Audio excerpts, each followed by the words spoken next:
តានិងមនុស្សទាំងអស់យុទ្ធសាស្ត្រកលរំពោក្នុងថ្ងៃដែលព្រះពុទ្ធជាម្ចាស់ទ្រង់បរិនិព្វាននោះធ្វើឲ្យផាកដីយកយកធ្វើឲ្យទេវតាទាំងអស់គ្នាស្លាប់រហូតអស់ណាអល់មនុស្សសាយុទ្ធទៅពីពេលនោះឯងសូមអនុមោទនាវិសេសអនុសូមអនុមោទនាវិសេសអនុថ្ងៃនេះជាទេថីពេញបរមីនៃខាវិសាដែលមានប្រច័នចរពេញវងសូមភ្លេងកំលឿនពេកទេណាភ្លេងណាតែត្រូវចង្វាក់លាក់ទៅកំលឿនពេកទេណាឈើแล้วកំលឿនពេកទេណាត្រូវភ្លេងឈើកំលឿនពេកទេតំថយក្រោយនេះទៀតវិញដាច់គ្នាហើយបងអ្នកតែងសូមជួយគ្នាអ្នកស្នែងនឹងជួយផ្លាស់ប្ដូរគ្នាទៀតមុនណាហើយសូមស្វាគមន៍យាយតាស្វែងគុំទៅណាដើម្បីរលឹកដល់ព្រះសកម្មភាពនៃព្រះសម្មាសម្ពុទ្ធ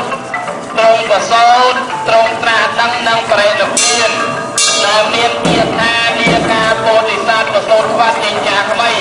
នៅក្នុងឆ្នាំចនៃខែវិសាខពេញពោជ្រះ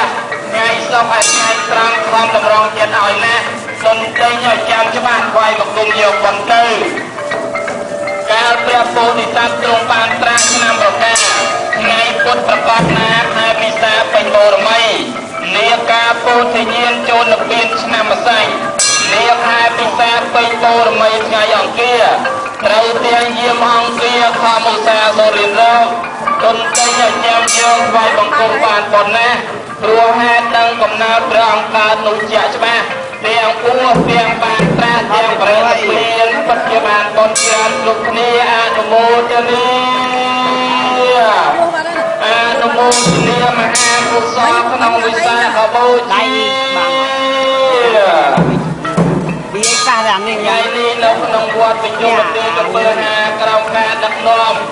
ដ៏ល្អក្រៃលែងរបស់ព្រះគោសុធម្មបរិជាគណៈថ្នាក់ទូវិចារធិការវត្តតែធ្វើឲ្យទស្សនវិជ្ជានៃវត្តនេះជួបជុំក្រៃលែងដោយលោកយាយលោកតាបាសោបាសិកា